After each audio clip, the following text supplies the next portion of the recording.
Yes, yes, yes. We are live. We're in. We are show something like 377. Man, we're flying through the shows, right? How exciting. Man, my body is killing. It was all beat up after that 34 miler yesterday. And then my boy dragging me to the gym. I slept like a baby, man. I slept like a baby.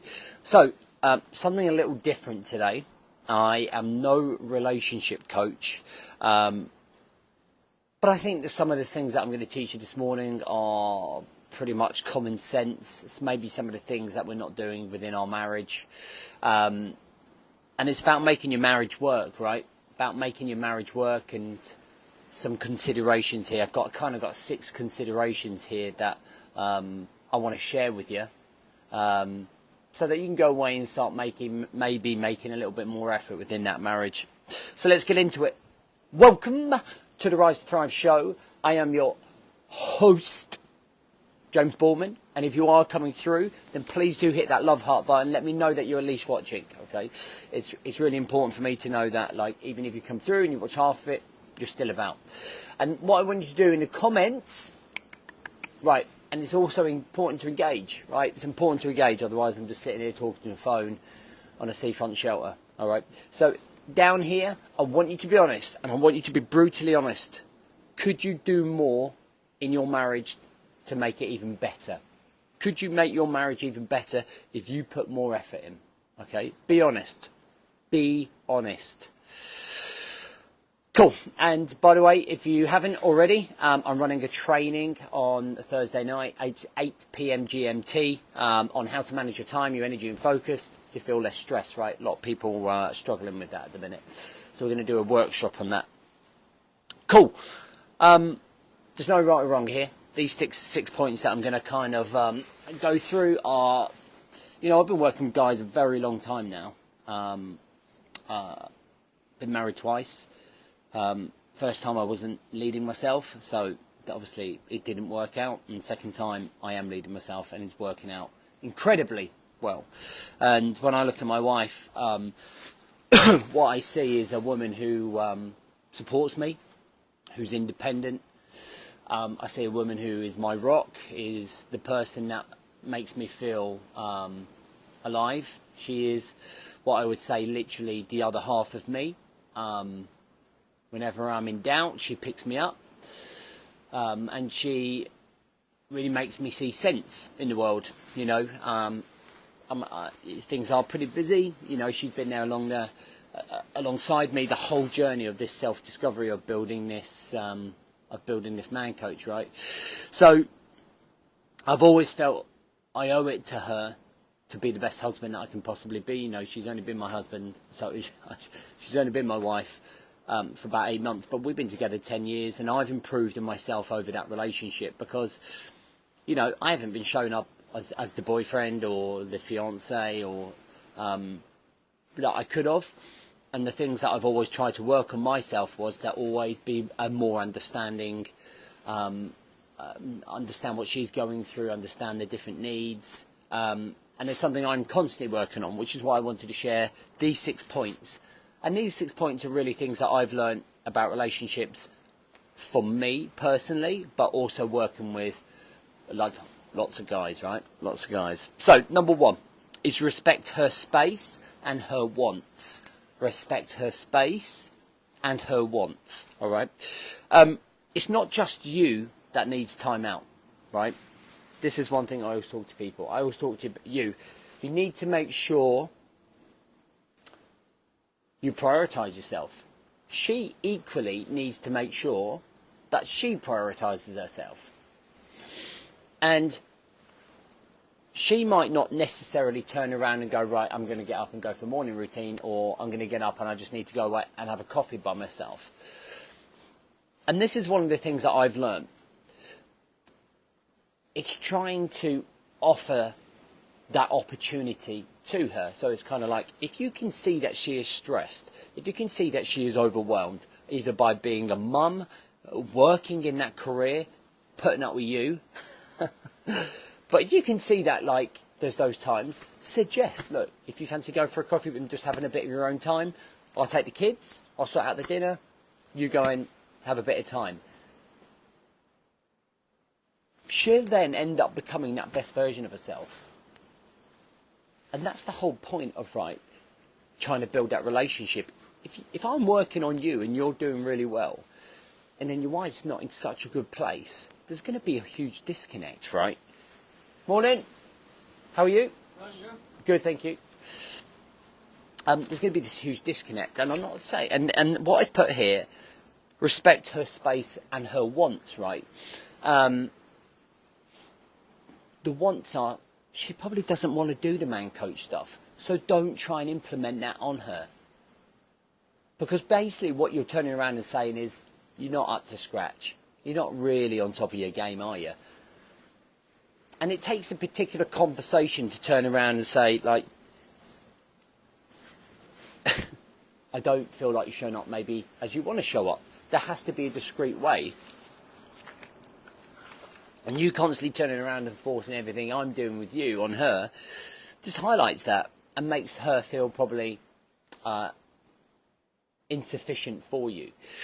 So respecting her space and wants is understanding that actually she probably doesn't want to do all the things that you are doing. She has her own hobbies, her own wants, her own needs, her own things that she wants to be getting on with, right? And you've got to be able to respect that. And I think that's why it's important to respect her space and her wants and support them as well. Does that make sense to everyone? Let me know if that makes sense. So the next one is, I've put here, don't force her to want your wants. Okay. So like, if you want to go to watch a football game, a Premier League football game or a Division 1 Premier game or whatever, Champions football or rugby or whatever, don't get the arse just because she doesn't want to go with you. If she doesn't like football, then she doesn't want to go to football, right? Would you go to a fashion show? Probably not. So forcing her to want the things that you want is counterproductive. And I've come to learn this in terms of Gemma always has the things that she's into. She's very much into horse riding. She's very much into her animal physiotherapy. She's very much into her friends. She's very much into like doing her stuff. She's not into anything that I do with the man coach. She's not into all of that personal development stuff. Do you know what I mean? She likes going to the gym. She likes being a great mum. She likes doing all of those things. So I'm not going to force her to come to my seminars or force her to come and do some of the things that I want her to do. I want her to have her own interests, her own hobbies. I want her to be able to go and do her own thing. Because that then gives her that level of independence that she wants. And then we've got something to talk about, right? If she ends up feeling like she has to or is obligated to come and do everything I want to do, or if I'm saying, why don't you have a morning routine, or why don't you have some structure or routine or systems in your life? You know, it would just feel like, again, like I'm forcing my wants and what I need for me on her. And I don't think that's healthy in a relationship. I think one of the things, number 3, is sharing your vision with her. Now, there are different visions here, and it's quite interesting, I think, to always think about what is your vision for each other. You know, sharing what your vision is for the year, sharing what your vision is for each other. Like our vision together is to bring up our family together, is to go travelling together. Like we've got visions to want to go travelling in a couple of years. We've got visions to bring up the girls, got visions to try and take as many adventures as possible together, supporting each other. But then I share my visions about what I want to achieve in my career and myself personally, and I say, do you have any? Like, what are you trying to aim for? And it becomes a topic of conversation. And we put them up together, and we put them up on the board, and it's kind of like being creative together. Because one of the things that couples do really well all the time is sit in front of the TV. And when you sit in front of the TV, you're either on this, or like you're just watching the telly, you're not interacting. So sharing and talking about your vision, talking about the future, talking about the things that you want to do, it kind of really promotes like a togetherness. Do you know what I mean? Like you're a team. Like that's our quote. Is like me and Gemma will say, we're a team. When I'm 20%, she's 80, she picks me up. You know, when she's 20% and I'm 80, I'll pick her up. And when we're both 20%, we'll pick each other up. And I think that's what's important to understand, right? in terms of moving forwards. Let me know if this makes sense as we go along, guys. Let me know if this kind of like resonates, or these are things that you kind of think about. Number 4, making time for each other. Making time for each other isn't watching telly, guys. Making time for each other is actually like, even if you just have a date night once a month where you bring in a babysitter for the kids, right? Because what ends up happening when we don't do stuff together, we just move further apart. So it becomes complete and utter. You can become complete and utter disconnected. Okay, but you become completely and utterly disconnected. If you don't communicate, if you don't do stuff together, if you don't talk about life, if you don't talk about the past, if you don't talk about the future. You know, one of the things that we all said is that we want to, like, at once a month, at least have a date night, or like a proper date night, like going out. And we're going on Friday because it's her birthday. Do you know what I mean? It is difficult. I do have 4 kids. She has 2 kids. Well, she has 4, so as well. So, but we've got 2 young children. So I would only say that 2 weeks ago we had a difficult conversation where I felt disconnected from the relationship.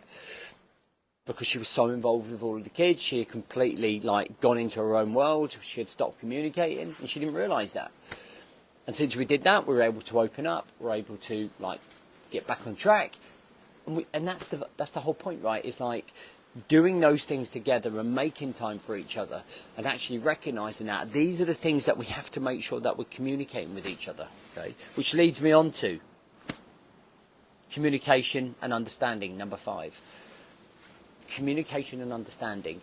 If something isn't going the way you want it to go within that relationship, there has to be a level of understanding, and there has to be a level of communicating. And I don't feel like men are communicating enough what they're going through. Okay? I don't believe they're telling their wives that they're struggling mentally, that they feel the pressure. I feel like they think it's a burden. There's this stigma that I don't want to bother my best mate, your wife, like with this. And then all she thinks is that you're being miserable and you're being disconnected and you're not showing up and you're not being present. So communication and understanding is key. If I never had that difficult conversation with Jem, where I said, where are we going with this relationship? Like, then we wouldn't have got ourselves back on track. Then Jem wouldn't have known that she was starting to go within herself and slowly disconnecting. And that, if I didn't say anything, you then end up going down that road, and that leads you further apart, and guess what happens? You end up completely separated. This is what happens when men completely consume themselves with work in their business or careers. They disconnect. There becomes that disconnect. That's why the divorce happens. That's why the separation happens. Okay? So communicating how you feel, what's going on, what needs to happen, how you feel, if you're not happy about something, is absolutely key, so that you can both understand where you stand. Okay, number 6, actually be present. All right, if you're in the house, you're in the kitchen and you're in the same room with her, but you're on this texting or working or scrolling, you're not present. And people laugh about it, but there's a difference between hearing your wife and listening to your wife. Hearing your wife and listening to her. You know when you're hearing, right? Okay, you know when you're hearing something, because you're not paying attention. You're like, what's that? What's that? What's that? And if I'm doing something here and she starts talking to me, communication, I'm just finishing writing this text, and then I'll be with you. Instead of going, yep, okay, and then she turn around and say, what did you say? And you go, I don't know. Like, so it's just a bit of understanding, right? And being present in the moment in terms of what she's trying to say to yourself. I think men and women both think that everything's going to work out. You're just going to stick together.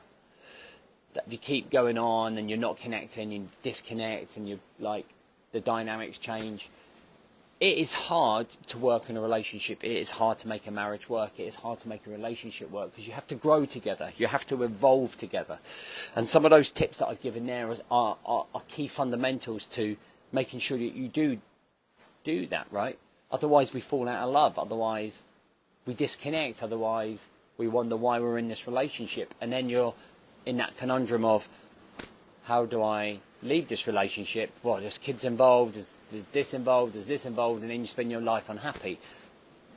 time and energy and focus, there should be an element of it each day where we're dedicated to connecting with the person that we love the most in the world, right? You know, it is important. When the kids grow up and move, it's just you two. You know, once they've gone, it's just you two. That's why it's such an important relationship to develop. Anyway, that's the Love Doctor done. I hope that helps. Have a great day, and I'll see you Thursday night if you come to the training.